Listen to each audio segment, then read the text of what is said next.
This episode of the Paddock Pass podcast is brought to you by Renthal Street Hard Anodized Sprockets, up to 66% lighter than steel sprockets.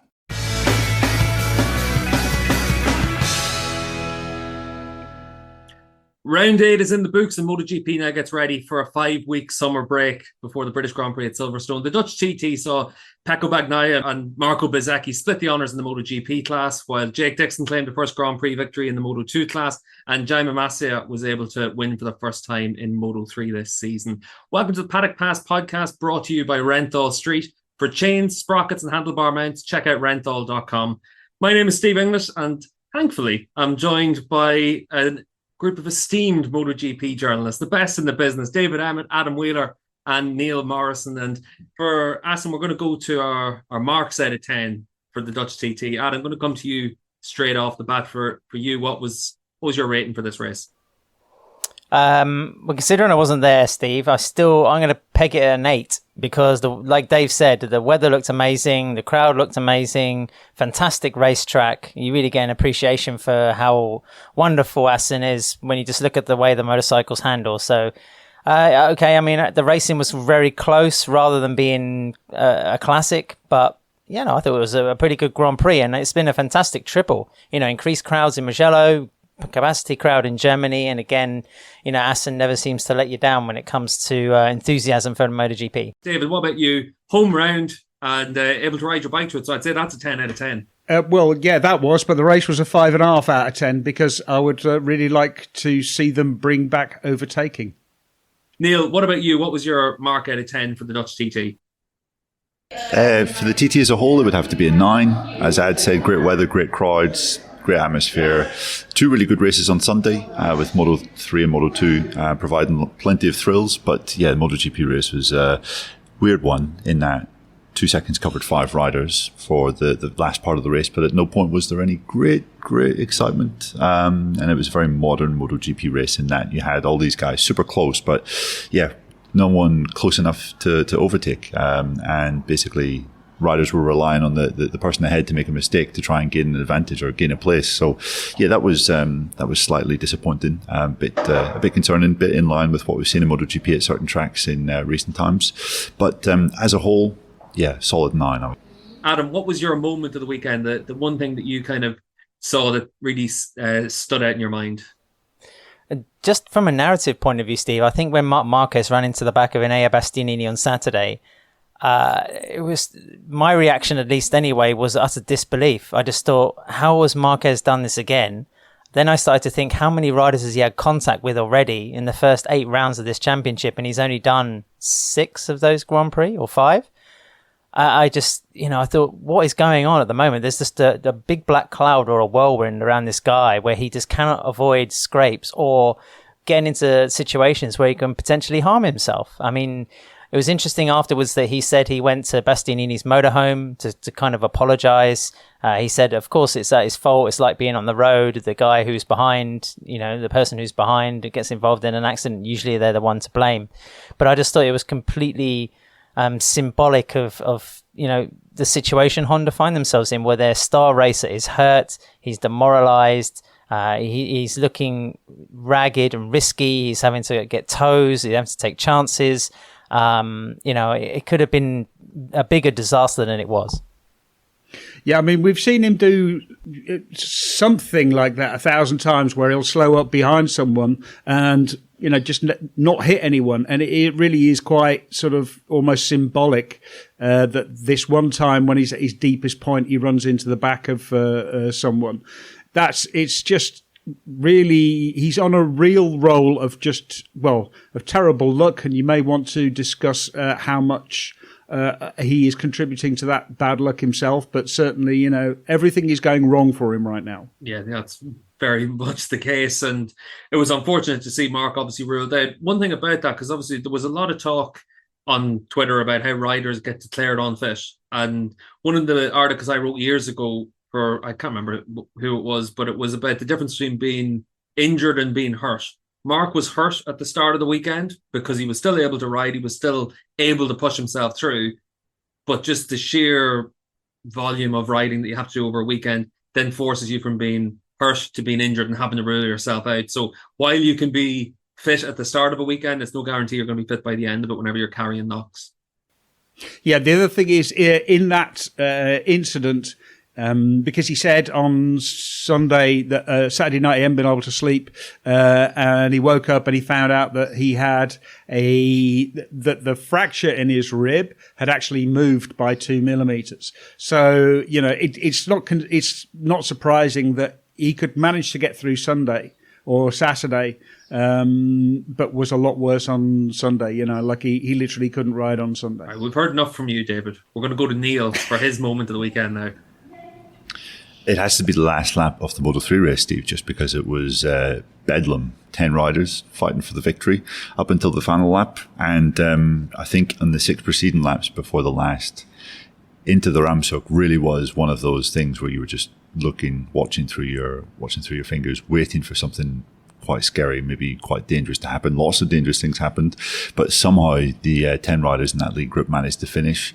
I thought the final sector of the final lap was amazing. We had the lead change times, I think twice, between Sasaki and Massia managing to pull off the victory, and then David Munoz pushing Romano Fenati off track, allowing guy Dennis Onju to come from behind into third, and it just was a brilliant Moto3 race, right on the ragged edge of what is on the limit, but somehow they managed just to all make it through. So I thought that was pretty spectacular. Yeah, and obviously now, Neil, as well, the championship gap now down to 16 points between Holgado and Massia closes it up after the first, half the season, let's call it what it is, up to this stage, up before the summer break. We've seen Holgado pretty much peerless and made a mistake on Sunday. Massia is able to capitalise on it. He's always been a bit inconsistent. He's always been a boom or bust rider, Massia, but on his good days, he's still very special. Exactly, yeah. And this is probably the best run of his career that he's been on. Clearly, the Honda isn't the best bike in the grid, but finally we saw a little chink in Holgado's armour, and both Massia and Sasaki now look like they could be real challengers in the championship. Anyone watching us on YouTube will obviously know that David's been chomping at the bit to get back in and give us his moment of the weekend. My moment of the weekend was the last lap. Brad Binder, Brad Binder, Aleix Espargaro and Jorge Martin coming out the second wall and just cutting across, because the exit of that corner sort of snakes. It's not straight. Any other track, you would have a straight line. This is not a straight line. It's sort of like cuts back in and then cuts back out again. So you've had this really strange curb. And both Brad Binder and Jorge Martin cut across the green there, just by a little bit, but enough for it to be measurable. And so that was what cost Brad Binder the third place. He was forced to drop a position behind Aleix Espargaro for the second race in a row. Because he did exactly the same thing had happened to him in the sprint race on Saturday. And then there was a lot of complaining afterwards that Jorge Martin hadn't been given a penalty because he did exactly the same thing. But the thing is, the rule is that you get a penalty only if it's going to affect the outcome of the race, because whether Martin cut across that green or not, it made no difference. The rider behind him was 10.5 seconds behind. It made no point trying to, drop it, make him drop a position. You could have given him the 3 second penalty, and again, it would have made zero difference to the outcome. It was very, very harsh on Binder, because they were tiny little infractions, but, those are the rules. Binder himself was understandably frustrated, but just held his end up and said, my fault. He apologised to the team. He apologised to his to KTM for basically costing them two podiums. I know we might come up to on limits later on the podcast, but two things very quickly. One, what kind of possible advantage does Binder get from, I'd understand if he ran 2 meters wide and Espargaro maybe lost the chance to have an overtaking position onto the next section of the track. Okay, but it wasn't. And secondly, I don't really understand sort of the interpretation of the rule there. Maybe these things need to be revised, because, you end up with a classification coming across the line, and it's just the way that a sport is changed outside of sporting context, if you know what I mean, which is never great, is it? when you see the narrative of an event change because of a rule. Yeah, I mean, like, did Brad Binder gain any advantage? Not particularly. The advantage, if he had any, was that he could have got better drive out that corner by just clipping the green. Now, the amount by which he clipped the green is 0, but that's, or well, not 0, 0.1 probably, or something, however you want to measure it. But that's what the rules say. I mean, the rules are very clear. You have to stay within track limits, and he didn't stay without track limits, and potentially he gained an advantage from it. I completely agree. It is always a bad look for a sport when the order in which the riders cross the line or the finishers cross the finish line is then rearranged due to all sorts of infractions and arguments and rules and all the rest of it. So yeah, it's a bad look for the sport. I mean, technically it was absolutely the right decision, I think, in both cases, but it just doesn't look very good. It's just, and it's really, really frustrating. Yeah, I think it was Jorge Martin actually in his debrief on Sunday said that when you're that close to a rider, you can't actually see that well if you're clipping the green or not, because obviously you're right on the edge. I mean, maybe that's not Binder's case because he had clear track ahead of him, but it must be much more difficult than you realise. But the other thing as well is this is why stewards need to be more transparent.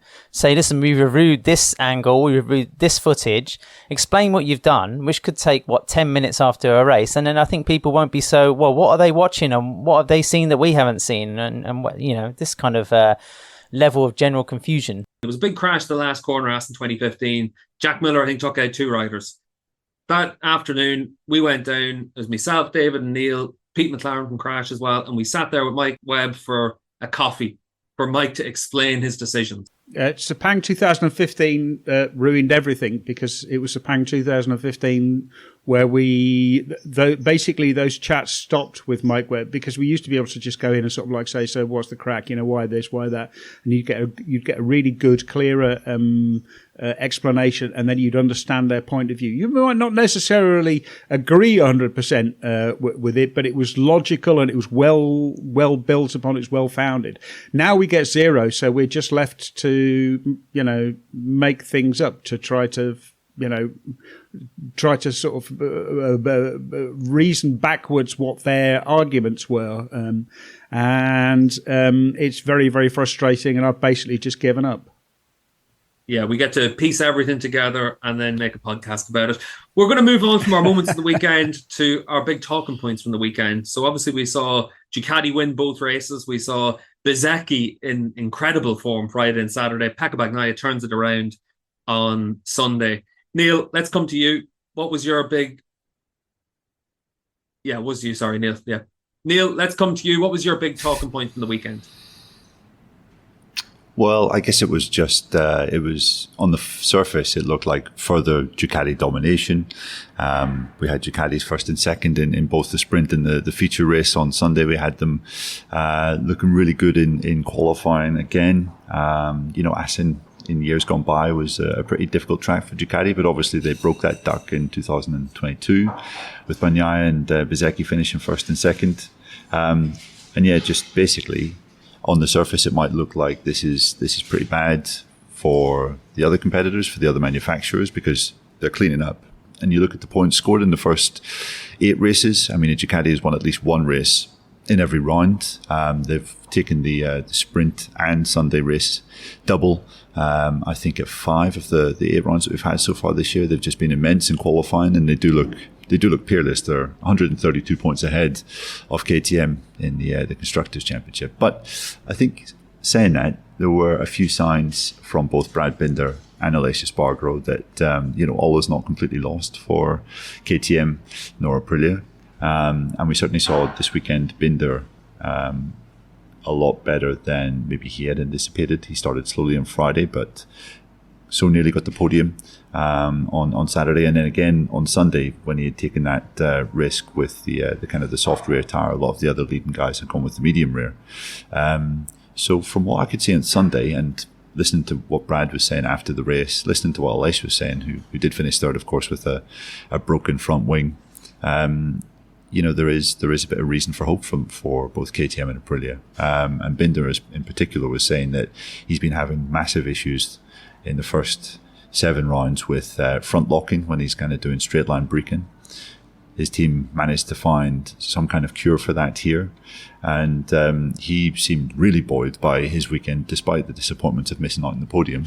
And he was looking ahead at the 10 rounds to come, thinking like, you know what, I think we've made a pretty significant breakthrough, and maybe this will be the start of us being a bit closer to the front. And you look at where he finished off.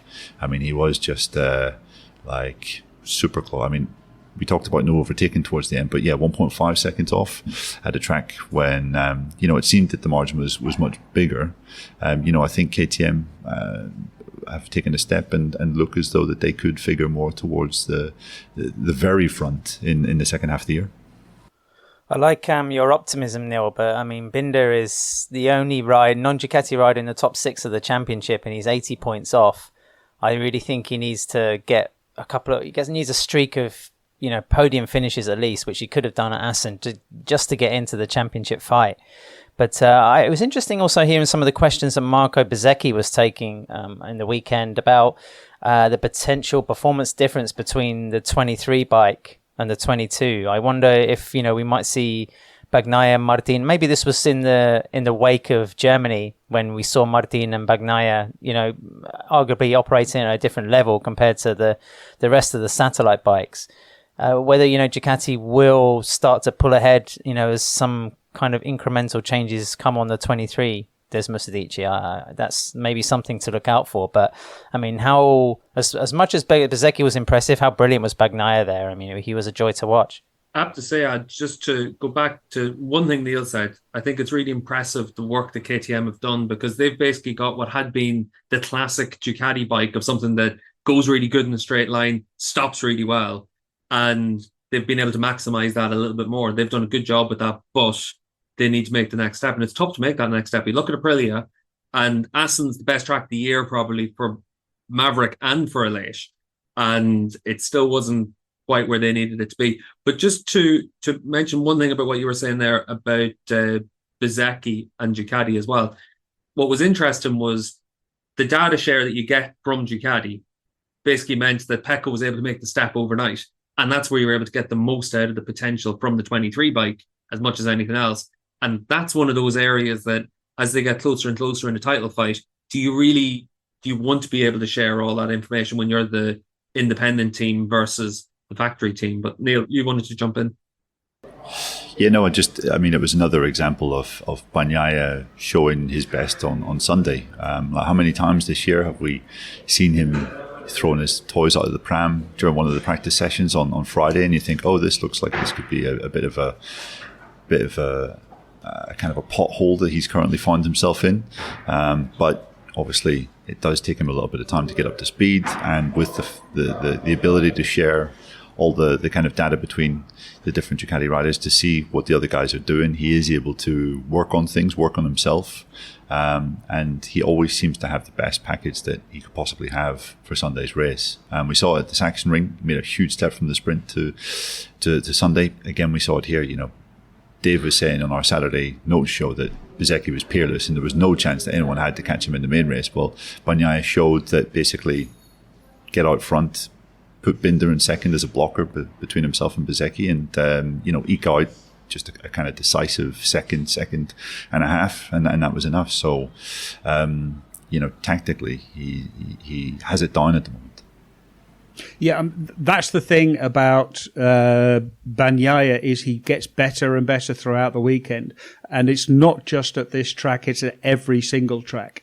Like he's made a couple of mistakes so far, but that's it. Like his mistakes have been crashing out. He hasn't had a bad weekend where he's just not been able to be competitive. He's always been there or thereabouts. To me, the bigger thing is, we saw Aleix Espargaro have a really good race because the track suited Aprilia. We also saw Quartararo on the inherit a podium from Brad Binder. Binder because the track suited the Yamaha. It didn't punish the Yamaha's weaknesses. The KTM found a little bit. KTM have been good at some tracks, less so at others. The trouble is, there are no Ducati tracks anymore because every single track on the calendar is a Ducati track. The bike does everything. Absolutely everything. It stops, it turns. It's good enough in long corners. It's really good in slow corners. It's really good coming out of slow corners. I mean, that is really where the riders are strong. I mean, Brad Binder was saying, coming out the slow corners, that was where he was really losing to the Ducatis. And Binder was absolutely slaughtering Fabio Quartararo out of the hairpin and out of the last corner. So you can imagine what the Ducatis are doing. The Ducati is quite clearly the best bike on the grid by a significant margin. KTM have made a really big step and they've done really well to get closer. The Aprilia is, good in some places. Even the Yamaha, when everything aligns, if they're at exactly the right track, they can be very competitive. Basically the Honda is the only bad bike left on the grid. But the Ducati is so well. If you look at the manufacturers or the manufacturers' standings, 5 races, the last 4 races in a row. They've won both sprint race and Grand Prix. It's getting very, very ominous. Yeah, I have to say I'm quite loath to really read too much into the form for Aprilia, Yamaha this weekend, just because Assen's such a track where the rider makes a big difference, and that's the case. Like, obviously for me, most of my working experiences in superbikes now, but it's the same in superbikes as it is in MotoGP. The bike never really feels like it's made for a track like Assen because it's such a outlier compared to everywhere else we go to now. So many fast corners, the end of the lap section, that the bike always feels bad at the start of the weekend, and then the rider finds their confidence and suddenly they find a lot of lap time just through those fast corners at the end of the lap. So while this weekend showed that the Aprilia, and you mentioned the Yamaha there as well, was working well, but the big thing with that is when you've got Fabio on the bike and he's feeling confident, it's going to work well around a track like Assen. It'll work well at some other places as well, but when we go to some of the slower, when we go to Misano or some of those slower tracks, how's it going to work in those situations? That was going to be quite interesting.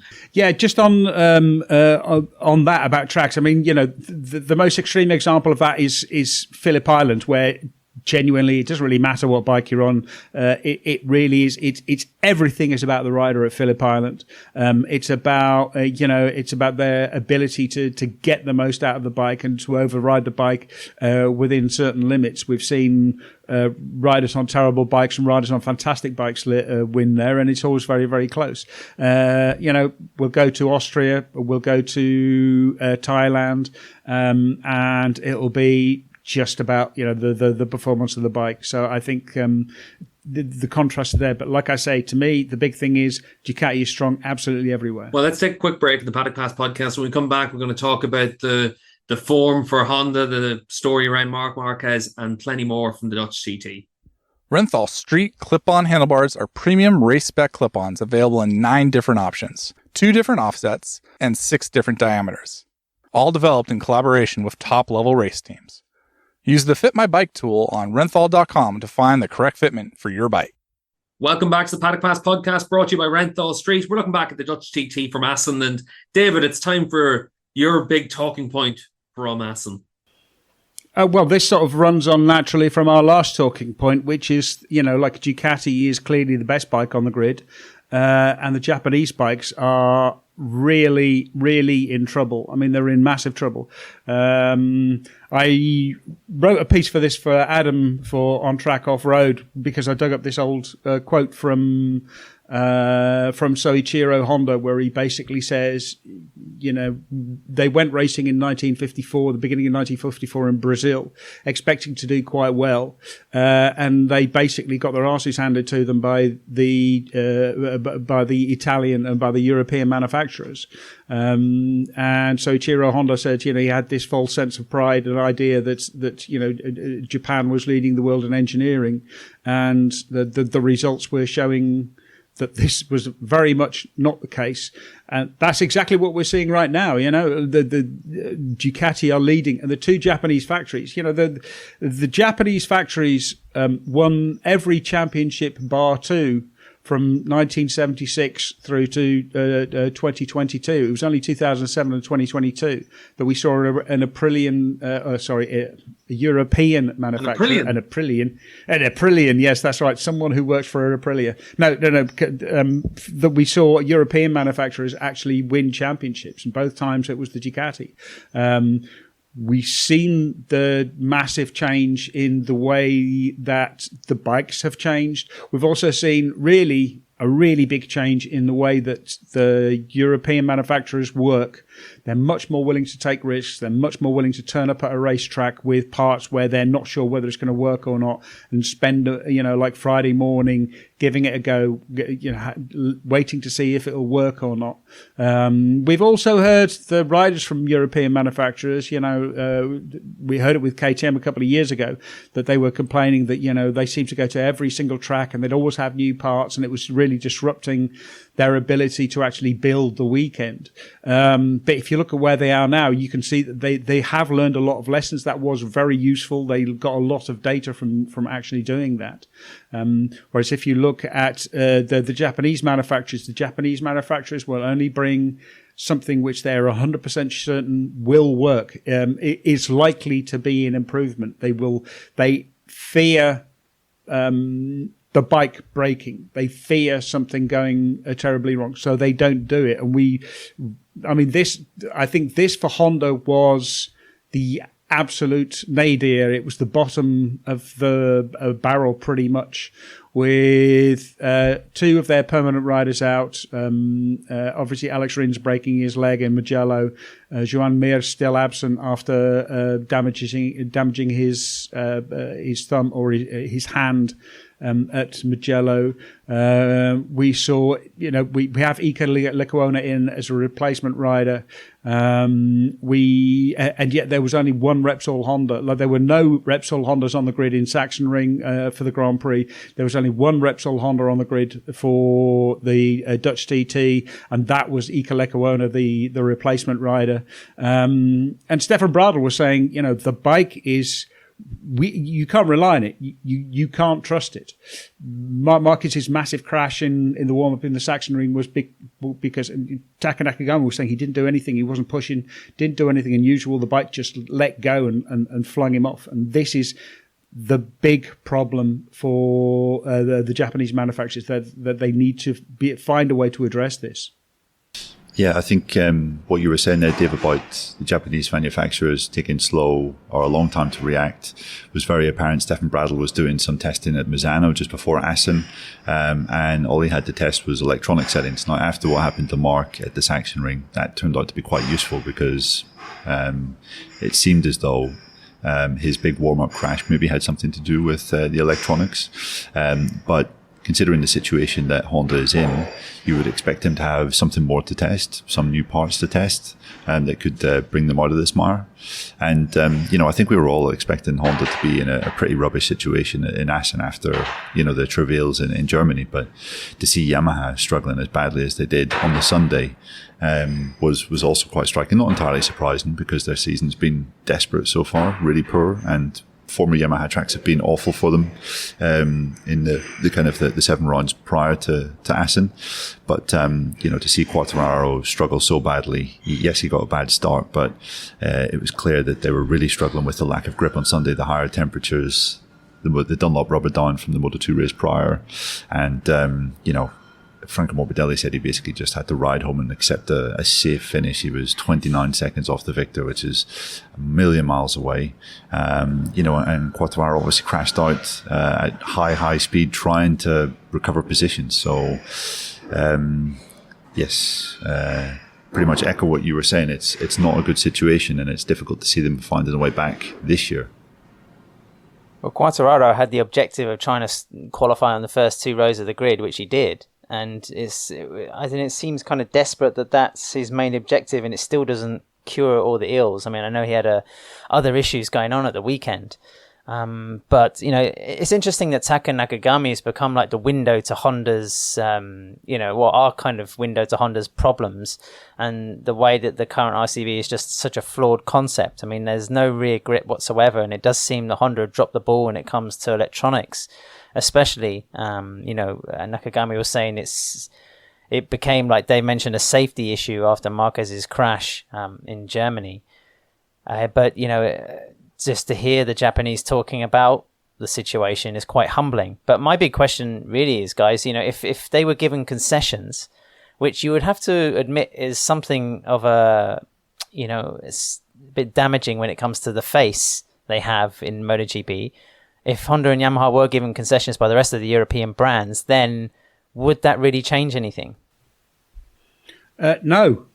Is the simple answer. It's not really about concessions. What they need is not concessions. What they need is to change the way that they work. The problem is that they work, as I said, they're not prepared. They're not prepared to take a risk. They're not prepared to, really gamble at races. Also, Yamaha only have 2 bikes on the grid. Franco Morbidelli has been good in some places, not so good in others. When he's good, then he's providing useful data. But there's only been 1 or 2 races when he's been able to provide useful data for Fabio Quartararo. And again, the engineers don't seem to listen to the riders. They don't seem to listen to the test riders. The engineers back in Japan are not bringing. They are very cautious in how long they take to bring new material. The Kalex chassis that Honda had got taken to Japan first. It was put on the dyno. It was shaken, twisted, and tested first, a million ways before it got given to the test riders. Whereas we've mentioned this before. KTM have got a 3D printer on site where they will produce a part if they think that it can help stick it on the bike, give it a few runs out, and if it's better, it's better. And that dramatic difference in speed of response, I think, is at the root of things. It's interesting that the German website Speedweek was reporting that Carmelo Espeleta had proposed to introduce concessions for the Japanese manufacturers almost with immediate effect. I thought that was interesting because it shows that he is pretty scared of either Honda or Yamaha or both potentially leaving the championship, and he's trying to make it look like a more attractive and easier road to get back to the top. But unsurprisingly, it did appear that all the European manufacturers were completely against that idea because, they had to sort of come up the hard way. The problem for Honda in a way is that Alex Rins won at Kota because that means that it's going to be more difficult, longer time until they can get concessions again. So, yeah, but I agree with Dave. It's not like that will suddenly turn their fortunes around because as we've seen in the past year, even when they have had a lot of time to consider new technical innovations, what they've ended up bringing to tests has been minuscule step forward from the previous machine. Yeah, what Honda, also Stefan Bradl being in the LCR Honda team has been able to speak a little bit more freely about some of the things that he's testing than he does when he's with the Repsol Honda team. The electronics upgrade that he bought, which they used at Assen, Taka Nakagami was saying, it was better. It felt more direct. It felt like you had more connection between the throttle and the rear wheel. That's really, really important. But, Bradl was saying, look, it's not electronics. It's the whole thing. We need more rear grip. We need more confidence in the front. We need electronics. It's about the overall bike. It's not just about one thing. It's not about one area. I think the electronics are a big part of that, but the chassis is a massive part as well. And the Kalex chassis is a little bit better in some areas and a little bit worse in other areas. Overall, yeah, probably a net benefit, but that's not the step that they need. They need a really massive step forward. Yeah, obviously, I think, Dave, just when you were mentioning about the concessions and whether it would help Honda a few minutes ago, the concessions as we know it wouldn't help Honda, but concessions that opened up aero for them instead of being limited to just the 2 packages a year probably would help them. And I think that would be an interesting step, because we're used to concessions being about engines, because that's traditionally been the big benefit that you needed to find. Now you need to figure out a different way to be able to make something work.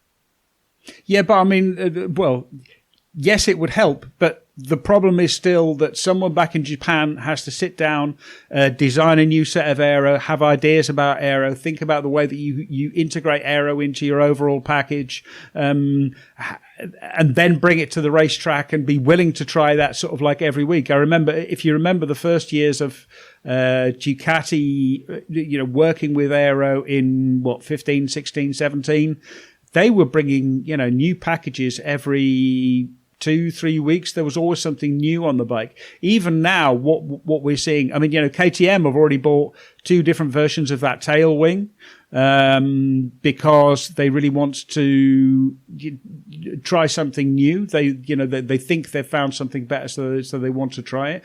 These are the areas they can use. Aprilia now have the wings on the little wings on the swing arm, which they sometimes use. They've got the little fork wings, which they sometimes use. These are all of the bits and pieces which are outside of the aero regs, where factories can change them as often as they like. And yet, what do we see? I mean, we saw Yamaha putting the tail wings on, the Stegosaurus tail wings, which Ducati have had for a long, a year, over a year, something like that, 2 years. If Yamaha are only just at that point, they really need to make a step forward. That is the biggest problem. Well, I mean, obviously it's not going to be a good thing, but if the Yamaha or Honda did eventually decide to pull the plug, which is not beyond the realms of possibility, and everyone is a little paranoid after Suzuki's decision. I mean, Honda are going big into Formula One again, from what I can gather. Would it be such a disaster for MotoGP? I think maybe Moto3 suffers a little bit from just being 2 constructors. I mean, if you just had KTM, Aprilia, and Ducati in the Premier class, it would be a bit of a shock, wouldn't it? Yeah, we wouldn't want to have nothing but Aprilians in the MotoGP class. You need to make sure that there is some sort of outside Aprilia influence. I don't think anyone wants to see a situation where we don't have, especially a manufacturer like Honda, considering the history they have for racing, that you don't want to have a manufacturer like that. But it's also up to them to be competitive. They've been the big dog for 40 years. So now they need to be the one that's fighting for the scraps. And that's just the way racing goes. And right now it's shifted towards the European ethos, and it's up to them to adapt to just being a little bit more agile in how they make their bikes, and what actually is what generates the lap time and the performance from the bikes, and they need to adapt to that. And we've seen it where Honda's thrown the weight behind regulation changes in the past. They don't have that weight anymore like they had 20 years ago. Now you do have it where Ducati's had the success, Aprilia's got the money, their Piaggio group is one of the biggest in the world, and then you've got KTM that are backed by Red Bull money. So there's a lot of European money and power that means that the Japanese have lost that little bit of influence. Yeah, I mean, it used to be that Honda wrote the regulations and the other Japanese manufacturers would just, they would pass them, sort of just nod them through, because Honda were seen as the senior party within the Japanese factories. Ducati have rather ruined that, and especially since Gigi Dall'Igna got there, they've completely ruined it. Now, I mean, this was before the pandemic, and I also spoke to someone after Assen, someone from a Japanese manufacturer, saying that the MSMA meetings now are basically just 4 factories wanting to do something, and Gigi Dall'Igna saying nope, we're not doing that. We saw it with the change to the schedule, which Ducati refused, even though their riders would actually prefer the change to the schedule, but Ducati perceive that they have an advantage, and that's fine. It's completely up to them. They have the advantage. The problem is that they don't see the bigger interest of the sport. They only see the interest of Ducati winning. They're doing everything to ensure that Ducati keep winning, which is good for Ducati, but it's bad for the sport. And you have to wonder that if, in the long term, is that bad? Is that bad for Ducati as well if there's less interest? I mean, we're seeing it with Honda. I don't think Honda are going to leave. I think there's too much Honda are committed to racing. They're racing for the same reason or almost the same reason that Ducati race. It's a point of pride. It's what they do. It's how they prove themselves. They have to change. The one thing that I think that might change Honda is if Marc Marquez leaves. Obviously, there was a lot of talk about that this week. You might get something similar to what happened when Ducati signed Valentino Rossi. Valentino Rossi failed at Ducati, not through his own fault, but because the bike was just, they thought it was okay because Casey Stoner could ride it, but Casey Stoner turned out to be able to do things on a motorcycle that even a rider as gifted as Valentino Rossi couldn't. But his failure is what prompted this massive change within Ducati, and which have seen them go on to success. Now, Honda are in a very similar situation. They have Marc Marquez. If they lose him, then maybe that would be enough to actually, prompt a proper change. And obviously, Alberto Puig and Marc Marquez both spoke to us on Sunday morning about what was going, and Alberto Puig was asked by Gunter Wiesinger of Speed Week. So what happens if are you going to keep Marc against his will? Are you going to keep him to his contract? And this is what Alberto Puig had to say. I have to think yes because we have a contract, but on this question I have to say that I think every person is free to do what he wants in life. And Honda is not a company that wants to have people that is not happy being in Honda. So, of course, we have a contract with him, but also Honda respect Marc a lot. And I want to think yes, based on the contract, but I don't have a magic ball. Yeah, really good to get the insight there from Alberto. Obviously, a 10-minute debrief with all the journalists, and the only question anyone really wanted to ask him was what's going to happen for the future with the rider market, what's going to happen with Marc. And Adam, it kind of brings us to your big talking point from the Dutch TT.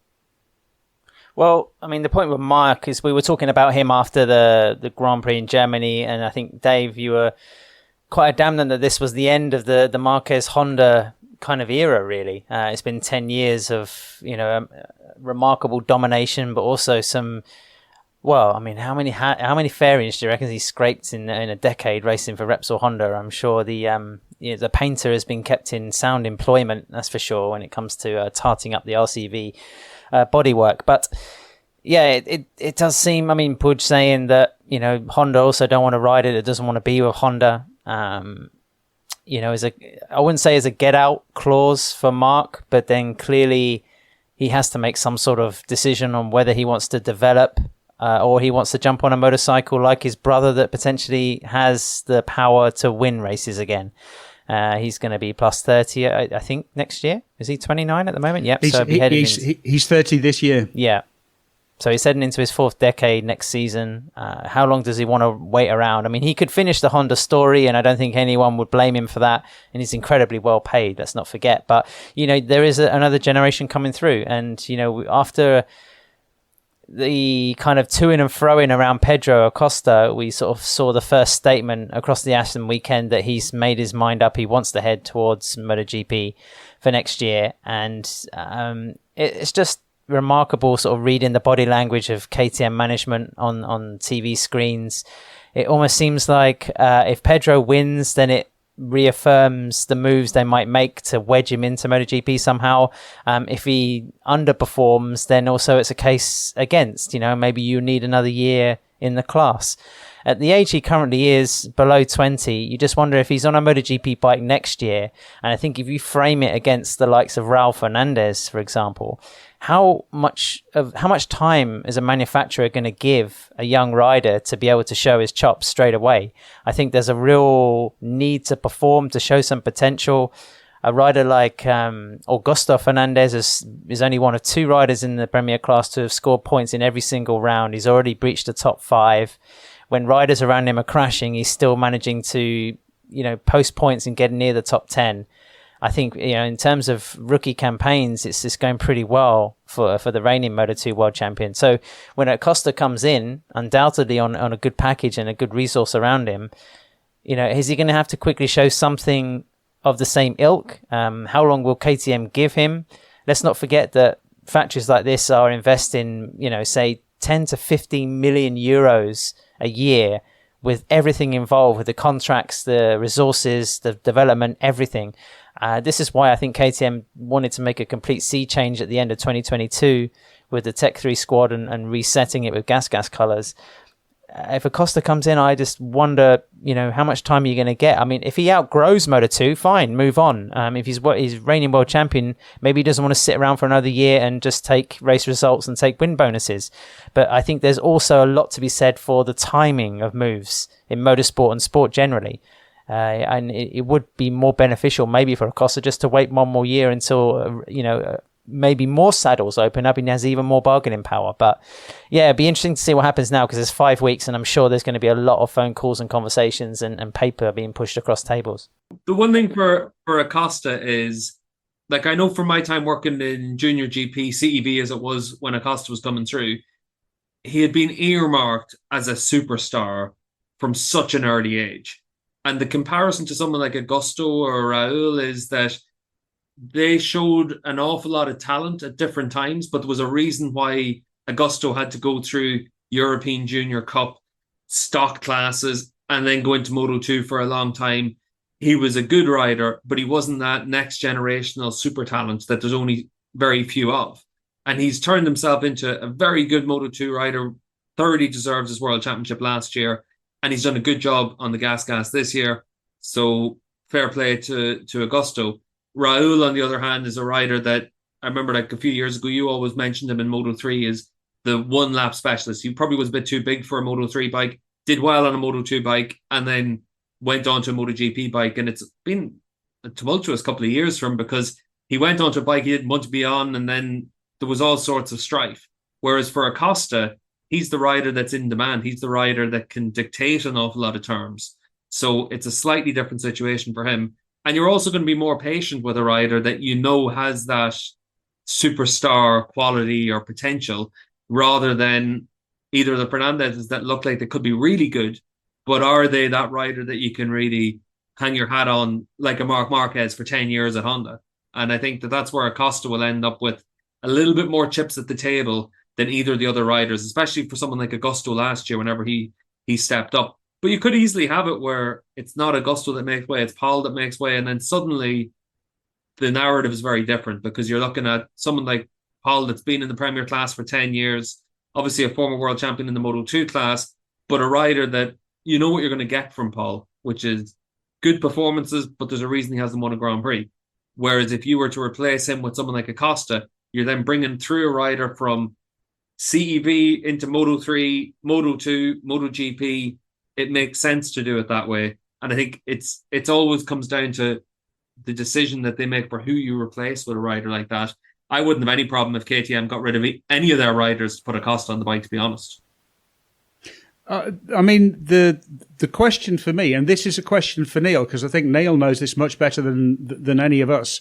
It looks like Acosta is a generational rider, the kind of Marc Marquez style rider, someone who is just so much better than everyone else. That's what he showed in Moto3. That's what he's certainly showing in Moto2 to an extent. Is there anyone else coming through? Because if there is someone else coming through, then yes, you have to rush to sign Acosta. But is there someone else who could be that level of talent? I don't think so. No, there's no one that stands out. There's obviously lots of very exciting prospects, but no one that's done what he's done. No one has stepped up to Moto3 and won the championship at the first attempt. You look at the difficulties that the Moto2 rookies are having this year. I mean, you would say Sergio Garcia is doing a good job, and he's scored one top 6 in his first 8 races. You think Acosta was topping preseason tests as a rookie in Moto2 in 2022. It was on pole position in his 6th race at Le Mans, won his 7th race, youngest ever intermediate class victor, and now he's putting together a run of results where KTM just can't ignore him anymore. He scored 6 podiums in the first 8 races. He's won 4 of them. Even on a bad day at Assen, he was able to just about get on the podium. and he had no reference from the previous year. He missed Assen in 2022 because he was injured. He was still among the fastest guys there all weekend. If a rider feels that he has learned everything he can in a certain class, then I think, he doesn't, he no longer wants to be there, then it's a very dangerous situation to try and keep him there against his will. Speaking to people around Acosta, I think it was at Jerez, it was pretty clear that he had no interest in staying in Moto2. No one really involved in the IO team expected him to stay in Moto2 for another year. And I think it got to a point where KTM just thought, you know what, we can't let this guy go. It looks like it's going to be at the expense of one of the gas guys currently, but it's a brutal world, and you would have to say it's probably justified. Just about that, Neil, what I find really interesting about Acosta is riders spend so long on Moto3 machinery because they'll do 3 years in junior GP from when they're 14, 15, 16 in the past, and then they move on to a Moto3 World Championship bike and they'll do 2 or 3 years on that. So they could easily end up with 5 or 6 years on Moto3 machinery.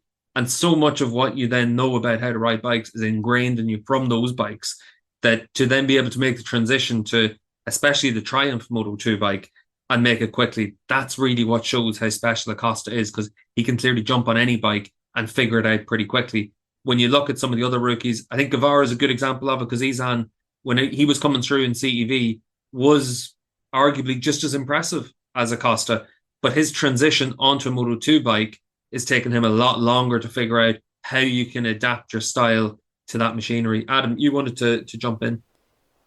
On that note, Steve, don't discount the work that Aki Ayo has done with Acosta since he's come into MotoGP or the World Championship, and of course Aki has a proven track record when it comes to that. I think that's been a big contributing factor to how Acosta's participated. But there's a rider in motocross, Ryan Hughes, who had a saying that riders are a little bit like tear-offs on goggles. You just, if one's got a problem, you just tear it away, and then there's another, clean layer to go. And I think we're forgetting that the guys in MotoGP are essentially investments. Augusto Fernandez is somebody that, as I mentioned earlier, KTM Group decided to invest in. And if you're going to guide this guy and he's going to make progress over the course of one season, he can still finish 10th on his first MotoGP race around Assen, where he was having struggles all weekend, still said he didn't feel that good in the race, but brought the bike home, compared to some of the other riders with far more experience, then to lose that is quite a big decision. I mean, I agree with Neil. I think Acosta, if he bangs his fist on the table and says, sort me out or I'm going somewhere, you have to make it happen. And KTM have known that if Acosta was continuing on his current ascendancy, then he was going to put them in that position. So it's a tricky situation. You don't want to be riding a Japanese bike, as we said at the moment in MotoGP. And it's just a case of where Acosta may find his best opportunity, bearing in mind that he also wants to earn money. It's it's when you move into the Premier class, as we saw Raul Fernandez, the rider has to feel that he's being appreciated or being remunerated to the correct level that he wants. Fernandez as well, Raul that is, it's worth pointing out that in an interview I did with Sam Lowe's in Jerez, he said that Acosta does things differently on a Moto2 bike, but then he also referenced Raul Fernandez in that same bracket by saying he was doing some pretty special stuff as well in Moto2. And, he was staggering in his debut season, but it hasn't gone so well for him on the bigger bike. I think there's a whole load more to get your head around in MotoGP, not just in terms of the technical side with electronics, the extra technicians and everything else around you, but also just different pressure, even from goons like us asking you questions every weekend. There's quite a bit to take on board. Raul doesn't strike me as the most intelligent rider ever. Acosta does strike me as pretty intelligent, and Raul's attitude has been pretty terrible in the past. I think Acosta's application can't be questioned. Yeah, the other thing is, the biggest thing is that, when you are an extremely successful rider in the lower classes and then you reach MotoGP and everyone is absolutely amazing, it gets really difficult when you're used to being, sort of fighting for the podium every week. We see this in lots and lots of different classes. People are used to fighting for the podium every week, and then they come in and all of a sudden, they're happy when they get to 13th or 14th. That requires a completely different mindset, a completely different approach. And as Neil says, that takes intelligence, both intellectual and emotional. I think you're right, Dave. I mean, intelligence is obviously a massive, facet that a rider needs. But also by that token, Neil, I don't think Massimo Rivola or the upper management of Aprilia are lacking intelligence, and they decided to make a substantial investment in Fernandez. How long are they prepared to give him? Is his MotoGP career going to be over before he's 24 years old and he's, dumped somewhere like Superbike or to Moto2? I think it's just a little bit of I think there are enough cautionary tales around to jumping in MotoGP at a ridiculously early age. But then again, you could say Acosta is just hammering everything in Moto2. I think it's one of those situations where it just comes down to the individual rider, and that's where Neil's point about what you have from Acosta, the proven pedigree over the last few years, is quite an interesting one. But let's move ourselves on to our winners and losers from round 8 of MotoGP. Dave, I'm going to come to you first. You're the home hero, so you get the honours this week. Who's your big winner from the weekend? My big winner is Mr. Pecco Bagnaia, because he did it again, basically. He had a terrible race on Saturday and only finished second, and then he had a fantastic race on Sunday and won. He improved over the weekend. He really built his championship. The riders behind him, the riders who are chasing him in the championship, keep on having these, good weeks and bad weeks. They keep on swapping around. He really has strengthened his hand, and he's just looking. Mind you, I'm going to say this, and then I'm going to immediately add a proviso on it, a caveat.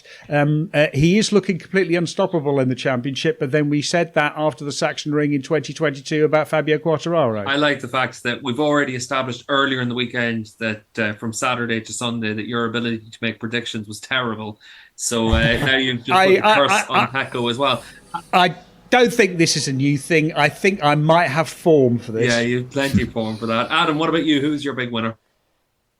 A nod to the VR46 team. They seem to be doing everything you'd want from a satellite setup in terms of developing their riders. Bezzecchi is stronger this year than I thought he ever would be.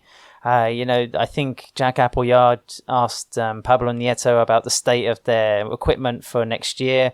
There was no kind of confirmation on that, whether the likes of Bezzecchi would be riding sort of the latest spec Desmos Adichie. That wasn't confirmed. There was some talk, a while ago, would they actually run Yamahas? Valentino Rossi, of course, signed up to be a Yamaha ambassador if there was 2 extra bikes.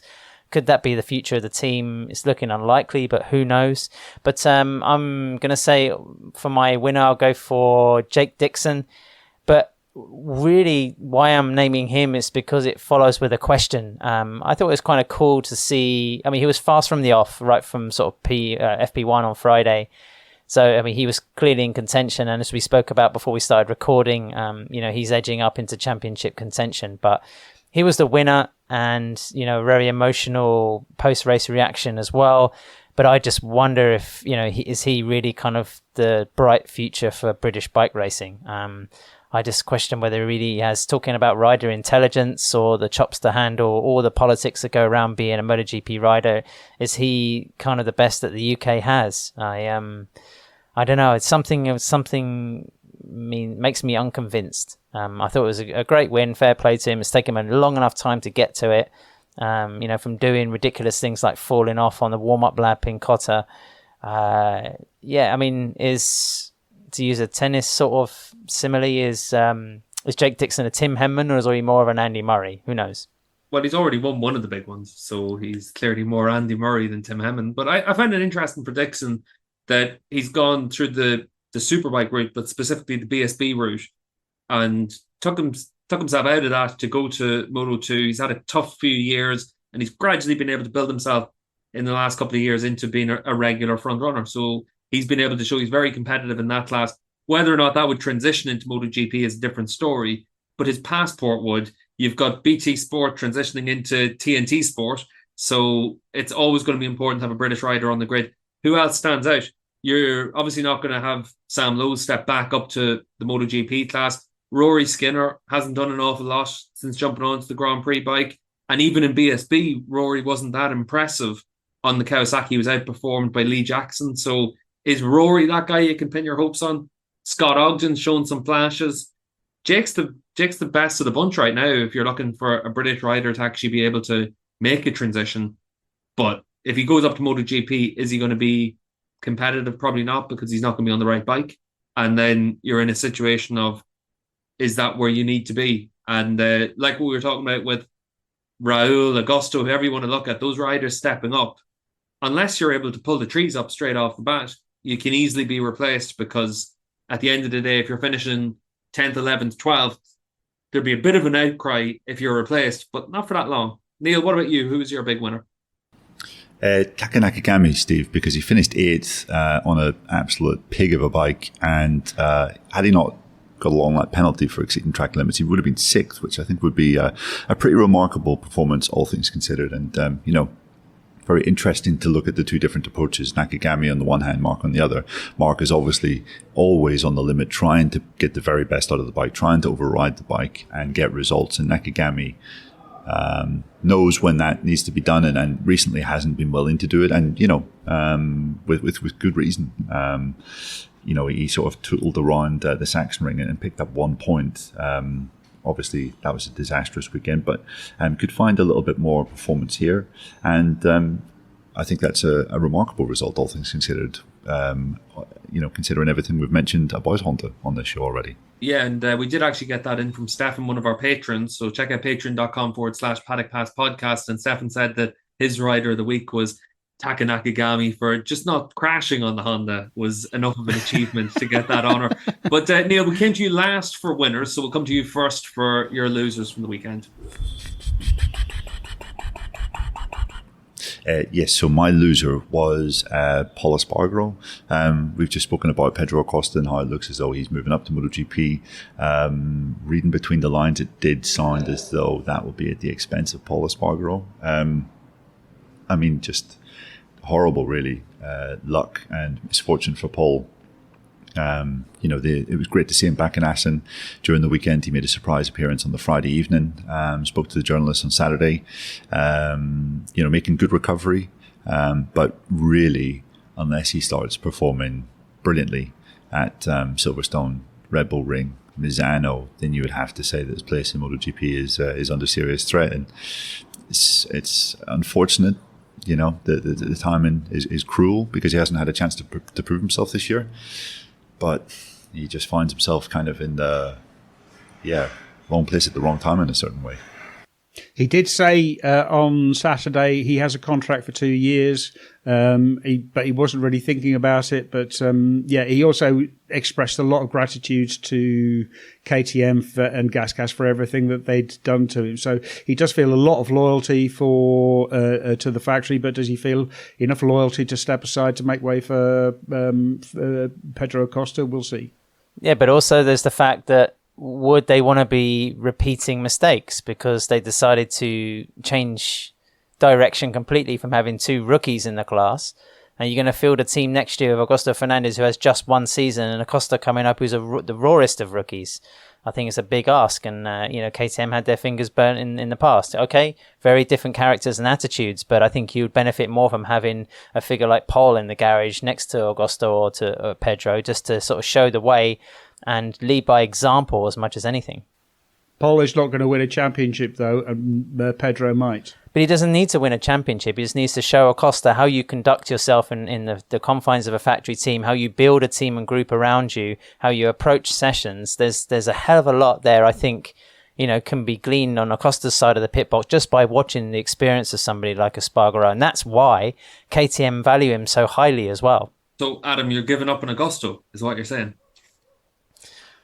I've got no idea. I mean, Dave, you might know a little bit more about this when it comes to the ruling, but could they put a 5th bike in? They can't put a bit of a 5th bike in. I did go and speak to someone in IRTA about this, and they said there are 2 free grid slots at the moment. Those grid slots are being held open for a proper new factory, and a KTM RC16 with Husqvarna stickers on it is not a proper new factory.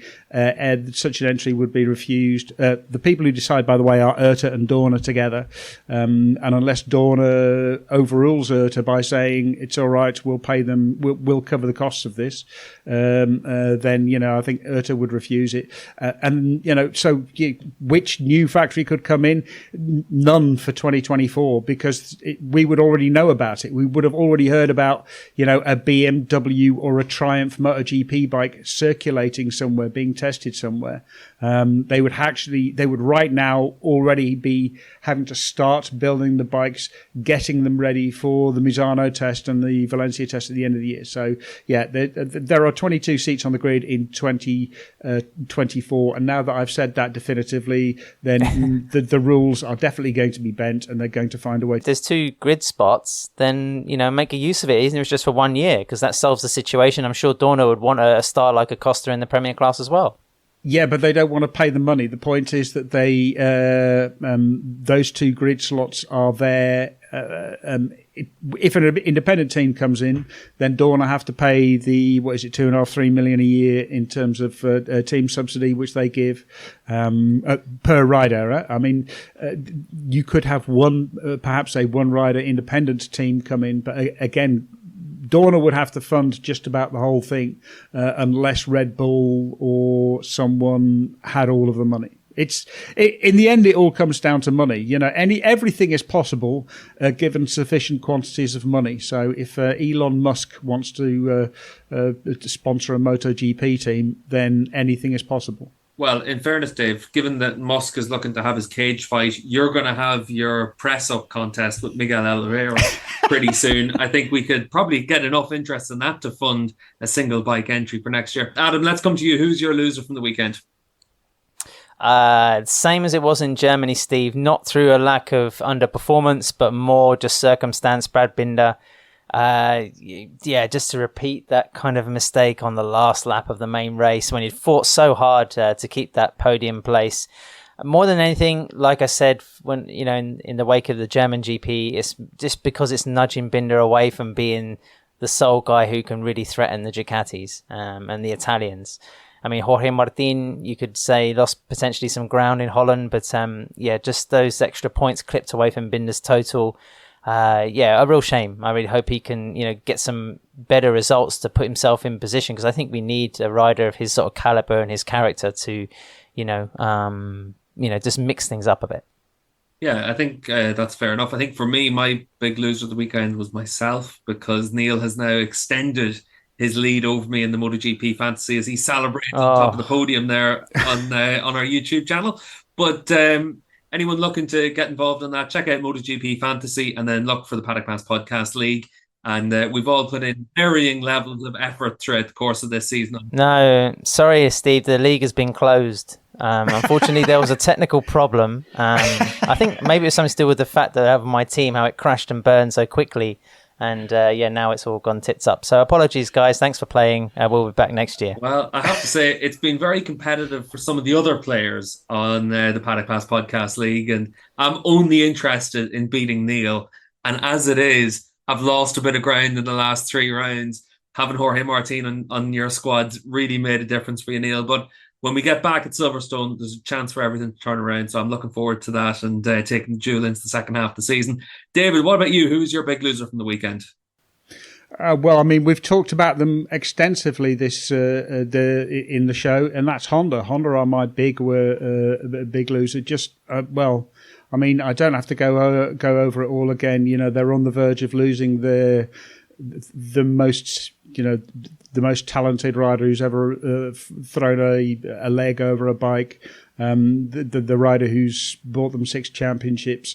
They are inventing new ways every single week to physically injure and harm their riders. It's just really, Honda are having a really, really, really bad time. And I think this might have been the absolute bottom. Yeah, I think, we'll wait and see. The hole seems to constantly get deeper for Honda. So when we come back after the summer break, we'll see how they fare.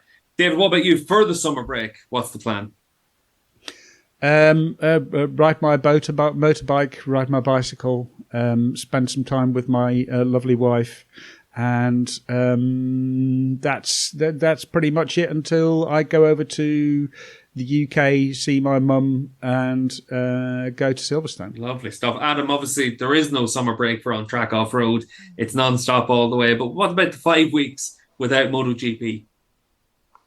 The second Indonesian Grand Prix next weekend for MXGP, Steve. What else? I'm actually going to go to the Goodwood Festival Speed. I've been given a Monster SP by Ducati UK, so I'm going to be riding that around for a week. In the UK for about a month, so I'll be there because I think Goodwood has the biggest ever sort of collection of MotoGP riders and teams and bikes, so I'm going to go and look at that for the first time. Usually don't get a moment to check it out because it's right. The same reason I've never been to the TT, because of the fixture clash and the congestion through sort of May, June and July. But that's it. And other than that, we've got some pretty good podcast shows lined up for the summer break. So I hope people will enjoy keep on listening to our content. Yeah, an excellent plug there. And obviously the Goodwood Festival is the 13th to the 16th of July, and definitely well worth going to. There's always great bikes, cars, riders, drivers, and everyone's always just keen to just talk racing at it. So it's a shame that it's on the same weekend as the Imola World Superbike round, so I won't be heading over to it this year, but definitely something for everyone to look at. And in terms of the content as well, obviously this week is the UK Round the World SBK, so myself and Gordo will be recording a pod for next week, and then we'll just have lots of additional content all the way through the next couple of weeks. Neil, your holiday will start as soon as you file your last piece to deadline, and what's the plan? Yeah, sticking around Amsterdam, Steve, for the next week, and then just back to Barcelona. I mean, the 3 week break after Le Mans, I didn't really spend any time at home. I was sort of traveling around, did a little cycle trip. So I think this July is just about being based at home. So yeah, it's going to be very, very quiet. Might sneak back to Northern Ireland before Silverstone, but yeah, pretty chilled. David, obviously, you've always said Neil needs to go to Rotterdam, not to Amsterdam. Yeah, but he did. I mean, to be fair, he did go to Utrecht before Assen, so I'm prepared to give him a pass. Yeah, well, we'll give him a pass just because he's going to be on his holidays for a few weeks and we won't have to deal with him. But obviously, if you want to deal with us over the course of the next 5 weeks, check out patreon.com/Paddock Pass Podcast. We've got lots of content on that. Obviously, over a Grand Prix weekend, we have the Paddock Note Show, so around about a 20-25 minute show at the end of each day, where we come straight from the rider debriefs to get everyone as much news and insight as possible each day. So check out that on Patreon. We also have free trials available for 1 week, and then you're able to use that to then subscribe in the future if you like what you hear. So have a check on patreon.com/Paddock Pass Podcast. As usual, a big thank you to Renthal Street for supporting us on the Paddock Pass Podcast. And until next week, when it's myself and Gordo from Donington Park World Superbikes, it's a big thank you from all of us on the team for listening to today's show.